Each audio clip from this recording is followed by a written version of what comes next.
Go back YCP అని ఈ రోజున అమరావతి రైతులు వైఎస్ఆర్ కాంగ్రెస్ పార్టీ నాయకులని పేర్ని నాని, అంబటి రాంబాబు, దేవినేని అవినాష్, లేళ్ల అప్పిరెడ్డి అందరినీ తరిమి తరిమి కొట్టారు. అసలు వీళ్ళందరూ కలిసి అమరావతి ప్రాంతానికి ఎందుకు వెళ్ళారు? దాని వెనకున్న అసలు ఉద్దేశాలు ఏమిటి? ఇప్పుడు అమరావతి మీద వీళ్ళకి ఏమైనా కొత్తగా ప్రేమ పుట్టుకొచ్చిందా? లేకపోతే అమరావతి రైతుల్ని మళ్ళీ రెచ్చగొట్టి మళ్ళీ ఇది కమ్మ రాజధాని అని పేరు పెట్టి వేరే ఈ కుల రాజకీయాల కోసం కుంపట్లు రాజేయటానికి వెళ్ళారా? అమరావతి రైతులు తీసుకున్న ఈ నిర్ణయం వెనుకున్న అసలు ఉద్దేశం ఏమిటి అనేది మొత్తం ఈ వీడియోలో చూద్దాం. ఏంటిటా కుండబద్దలు కొడతా అట్ట. నమస్కారం, కుండబద్దల ప్రేక్షకులకి స్వాగతం. ఈరోజున వైఎస్ఆర్ కాంగ్రెస్ పార్టీ నాయకులైన పేర్ని నాని, అంబటి రాంబాబు, దేవినేని అవినాష్, లేళ్ల అప్పిరెడ్డి ఇత్యాదులు అందరూ కలిసి అమరావతి ప్రాంత సందర్శనకి వెళ్ళారు.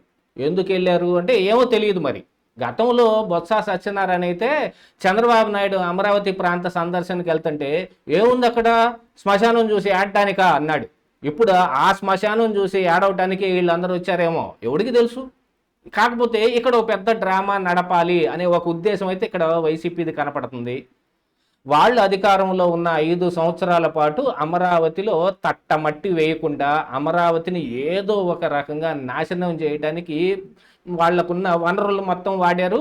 ఇది కాకుండా 3 రాజధానులు అనే ఒక బిల్లు తీసుకొచ్చి అబాసు పాలయ్యి కోర్టులు చుట్టూతా తిరిగి చివరకు ఏ హస్తాలతోటి వాళ్ళు అసెంబ్లీలో బిల్లు ప్రవేశపెట్టారో అదే హస్తాలతోటి తిరిగి తీసుకోవాల్సిన పరిస్థితి ఏర్పడింది. రిక్త హస్తాల్లో మిగిలాయి. ఇక ఈ కూటమి అధికారంలోకి వచ్చిన దగ్గర నుంచి అమరావతి పనులు ముమ్మరంగా సాగుతున్నాయి. ఎక్కడ అమరావతి పూర్తయిపోయిందో అనే ఒక భయం కూడా ఏర్పడింది. కాకపోతే మళ్ళీ తిరిగి జగన్మోహన్ రెడ్డి గెలిస్తే అనే ఏ మూలనో ఒక చిన్న భయం ఉంటుంది కదా చంద్రబాబుకు కూడా. అందుకనే అమరావతిని నోటిఫై చేయించడానికి ఆయన కేంద్రం దగ్గర ఇది పెట్టడం కానీ నోటిఫై చేయించి అమరావతి రాజధాని, ఆంధ్రప్రదేశ్ రాష్ట్ర రాజధాని ఏది అంటే అమరావతి అన్నట్టుగా ఆయన తయారు చేసి దాన్ని మొత్తం పాస్ చేయించే పనులు చేశాడు. ఆ సమయానికి అప్పుడు పుట్టుకొచ్చినట్టుగా జగన్మోహన్ రెడ్డి ఒక ప్రెస్ మీటు, అది మేడెడ్ ప్రెస్ మీట్ లాంటిది అనుకోండి, ఆయన మాట్లాడతాడు. ఎవరు ఏం మాట్లాడకుండా మెదలకుండా ఆయన చెప్పింది రాసుకొని రావటమే. ఆయన మాట్లాడిన మాటల్లో ఒక ఆణిముత్యం వదిలాడు. మావిగన్ అనే ఒక మావిడికి ఆయన తీసుకొచ్చాడు. ఇక దాంతో మళ్ళీ అమరావతి మీద వైఎస్ఆర్ కాంగ్రెస్ పార్టీ స్టాండ్ ఏమిటి అనేది పూర్తిగా తేటతెల్లం అయిపోయింది.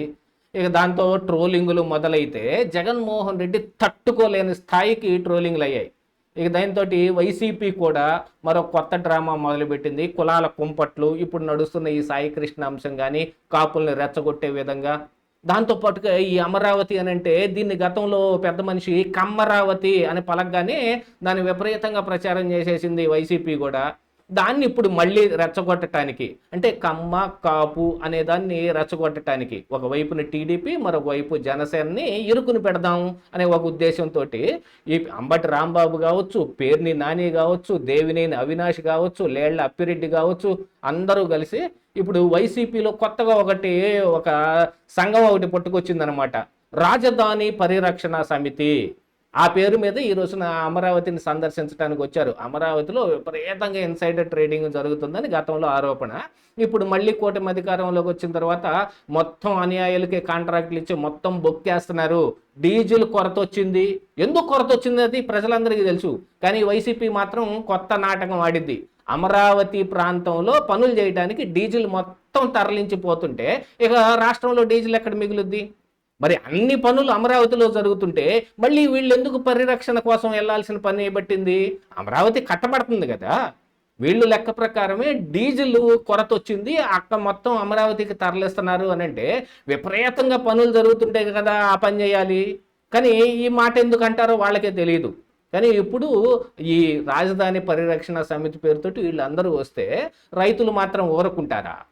నీవు నేర్పిన విజయ నీరజాక్ష అన్నట్టు వీళ్ళు 5 సంవత్సరాల పాటు అమరావతి పైపు తలబెట్టి చూడకుండా కూర్చొని ఇప్పుడు వచ్చి అమరావతిని మేము సందర్శిస్తామంటే రైతులు మాత్రం అడుగు పెట్టనిస్తారా? ఈ బ్యారేజ్ కాడి నుంచి కరకట్ట మీదకి వచ్చే సమయానికి మొత్తం రైతులందరూ సమాయత్తం అయిపోయారు. గో బ్యాక్ వైసీపీ అనే బోర్డులు తయారైపోయినాయి. ఎక్కడికక్కడ రైతులందరూ రోడ్ల మీదకి వచ్చేసి ప్రదర్శనలు చేస్తా వచ్చి వీళ్ళని అడ్డుకున్నారు. అడ్డుకుంటే అది కాదు, మేము కూడా రాజకీయ నాయకులమే, మాది కూడా ఒక పార్టీ ఉంది, మేము కూడా అమరావతిని సందర్శించే అవకాశం మాకుంది, మేము వచ్చినా కూడా డెవలప్ చేస్తాం అని మాట్లాడే పనులు కాదు. వాళ్ళతోటి వాగ్వాదానికి దిగి తోపులాటకి ఇక రౌడీ మోకల మొత్తాన్ని వెంట పెట్టుకొని వచ్చారు. ఎందుకంటే ఇక్కడ ఏం జరిగిందో వాళ్ళకి పర్ఫెక్ట్గా తెలుసు కాబట్టి రైతులు అడ్డుకుంటారు, వాళ్ళ రౌడీలతో మనం కొట్టిద్దాం. గతంలో వీళ్ళు అధికారంలో ఉన్నప్పుడైతే దొడ్డిదారి కూడా నిర్మించుకున్నాడు జగన్మోహన్ రెడ్డి. ఈ అమరావతి ఈ ఊర్ల మధ్యలోంచి వెళ్లాల్సిన పని రాకుండా అసెంబ్లీకి వెళ్ళడానికి దొడ్డిదారి ఒకటి నిర్మించుకొని దాని ద్వారా వెళ్ళాడు. ఇక ఆ తర్వాత దానికి కూడా వెళ్లకుండా మొత్తం అంతా నా ఇంటికి రండి అని ఆ ఇంట్లో ఒక ఆఫీసు పెట్టుకొని అక్కడే మాట్లాడటం మొదలుపెట్టాడు. ఇక మొన్నటికి మొన్న జగన్మోహన్ రెడ్డి కూడా ఈ అమరావతి ఇప్పుడు కొత్తగా రెండో విడత భూ సమీకరణ కోసం ఈ కూటమి ప్రభుత్వం సమాయత్తమైనప్పుడు మళ్ళీ దాన్ని రెచ్చగొట్టి భూములు ఇవ్వకుండా చేయడానికి కొంత డ్రామా కూడా నడిపారు. కొంతమంది రైతులతోటి జగన్మోహన్ రెడ్డి భేటీ అని చెప్పి ఒక భేటీ పెట్టి అందులో ఏం మాట్లాడారో ఎందుకు మాట్లాడారో కూడా తెలియకుండా మళ్ళీ వాళ్ళ పని వాళ్ళు కానిచ్చే ప్రయత్నం చేశారు. ఆ మీటింగ్కి జగన్మోహన్ రెడ్డి తోటి కలిసి వచ్చిన మరుసటి రోజే ఒక రైతు ఇమ్మీడియట్గా సిఆర్డీఏకి, అంటే గత 12 సంవత్సరాలుగా ఇవ్వని భూమిని వెంటనే అప్పచెప్పేశాడు. అంటే జగన్మోహన్ రెడ్డి దాదాపుగా అమరావతికి కృషి చేసినట్టే లెక్కేసుకోవాలి. ఎందుకనంటే జగన్మోహన్ రెడ్డి వస్తే ఖచ్చితంగా అమరావతి ఉండదని ఆ రైతుకి అక్కడ నిర్ణయం అయిపోయింది. ఆ నిర్ణయం అయిపోయిన దానికి వెంటనే భూమి ఇచ్చేసి ఈ ప్రభుత్వాన్ని నేను సహకరిస్తాను, నేను ఒక్కడిని ఇవ్వటమే కాదు, నా కుటుంబ సభ్యుల్లో కానీ మిగతా నా బంధువుల్లో కానీ ఎవరైనా ఇవ్వాల్సిన వాళ్ళు ఉంటే వాళ్ళతోటి స్వయంగా నేనే మాట్లాడి నేనే ఇప్పిస్తాను అనేది కూడా ఆ రోజున ఆయన ప్రకటించాడు. ఇక మావిగన్ తీసుకొచ్చేటప్పటికి ఈ మావిగన్ అనే ఐడియా అసలు ఎవడికి పుట్టిందయ్యా అంటే నాది కాదంటే నాది కాదని అందరూ తప్పుకున్నారు. సజ్జల రామకృష్ణారెడ్డితో సైతం జగన్మోహన్ రెడ్డి చెప్పింది మేము చేయటమే తప్ప మాకంటూ సొంత ఐడియాలజీ ఏమి లేదన్నాడు. కానీ అసలు మా జగన్మోహన్ రెడ్డికి ఐడియా ఎక్కడి నుంచి వచ్చింది అనంటే ఐడియా ఇచ్చిన వ్యక్తి ఆ రోజునే బయటపడ్డాడు, ఈ పేరుని నానియే అని. అమరావతిని కాదని మరొక రాజధానిని ప్రతిపాదించడానికి మావిగన్ దగ్గర తీసుకొచ్చారు. మావిగన్కి విపరీతంగా మనం ప్రచారం చేయాలి అని మొదలు పెడితే వైసీపీ కార్యకర్తలే మా వల్ల కాదంటే మా వల్ల కాదు, మేము మొన్నటి వరకు 3 రాజధానుల గురించి మాట్లాడి ఇప్పుడు 3 ఊర్లు గురించి మాట్లాడే మావిగన్ గురించి మేము చెయ్యలేము ప్రచారం అని చెప్పి వాళ్ళు కూడా తప్పుకున్నారు. ఆ రోజునే కేఎస్ ప్రసాద్ కావచ్చు, లేకపోతే మిగతా భాష అనే కొంతమంది ఎనలిస్టులు కూడా వైసీపీకి అనుకూలంగా మాట్లాడే వాళ్ళు కూడా రివర్స్ అయిన పరిస్థితి వచ్చి కూర్చుంది. జగన్మోహన్ రెడ్డి పరిస్థితి రాజధాని మీద ఇలా ఉంటే ఇప్పుడు ఎందుకు రాజధాని సందర్శన అంటే ఏదో ఒక రకంగా కుంపట్లు పెట్టాలి.